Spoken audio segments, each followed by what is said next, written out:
Welcome back to U.S. Farm Report this weekend. John Payne and Naomi Bloom joining us.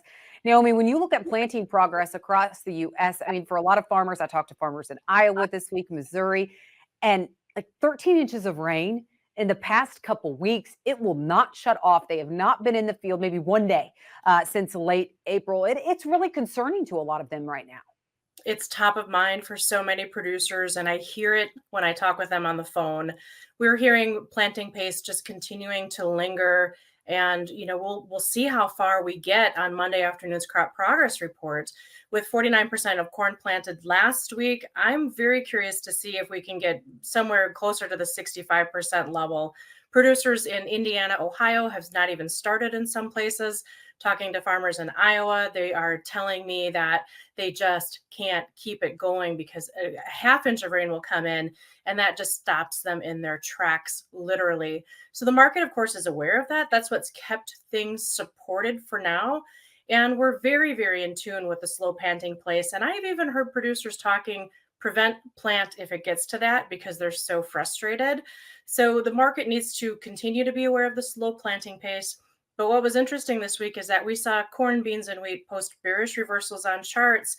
So the market is almost saying, let's take a pause before we get too excited about a planting delay. But it is definitely something we can't ignore. John, do you think part of that pause is the fact that we know once farmers can get in the field? I mean, I talked to one farmer and said, listen, all I need is 5 days. 5 days, and I can get most of this crop in. Yeah, I was actually made a drive here from Chicago to the southern part of Ohio, so we got to see Indiana up close, and really Naomi described it pretty well. It's I'd say 50-50 at best in that state, and what wasn't planted just looked rough. And I think at this point it's a corn problem. The soybeans are a little bit, you can go in later, and I think those folks, I think the balance sheet can support it. But with corn, and I'm not saying it's going to happen tomorrow, but we could wake up with a 1.5 carryover really quickly on some lower acreage with a 175 yield outlook as we get into the summer. So I think we're sideways here for a while to get the market to really move, and volatility is up. So it's important to note that like we've seen call buyers come in, and that's kind of boosted the market as well. But I don't think we've seen the surge of short covering that could come if there's a problem this summer, and that would be what is Naomi, it's crazy to think that some of these areas that were desperate for rain last summer and some of these drought-stricken areas, including in the Midwest, now are soaked and can't get into plant. Yet we still have pockets of Kansas and pockets of the plains that are still dealing with drought. And I know we had the Kansas wheat tour go on this week. Were there any surprises out of that tour? Well, I think the biggest surprise was that yield was up from a year ago. 46.5 is the number that I saw for the overall state of Kansas. And so that is, welcome news in the sense for producers there. But it is interesting because a lot of those places were and still are parched for soil conditions. So the rain just must have occurred in some timely portions to get that crop to thrive in some areas. Speaking of wheat, what we want to talk about, the wheat market has had nearly $1 rally over the past couple months here, supported by global weather concerns that have just been starting to perk up.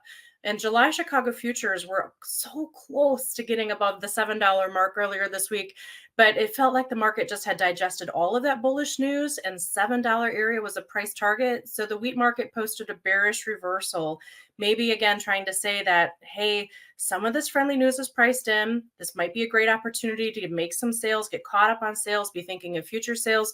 So producers, please think about that and getting those cash sales done for the wheat complex, period. John, do you agree, or do you think there could be more upside potential as we really try to realize how big are some of these losses? Well, I think from what Naomi's saying, the seasonals here would tell you selling, especially through the July delivery, makes some sense.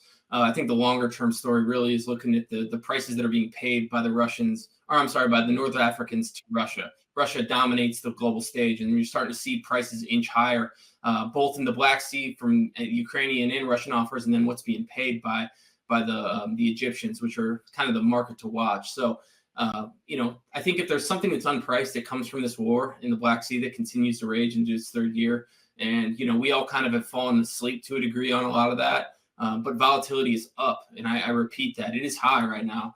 So there is some opportunity in this market for it to really surge.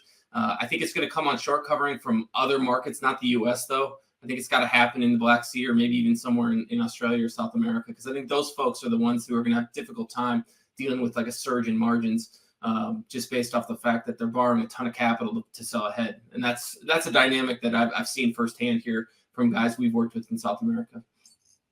Well, we're still trying to wrap our heads around the catastrophic flooding in Brazil, plus a look at protein demand and some demand issues here in the U.S. We're going to take a quick break, and then we'll talk about that with John and Naomi next.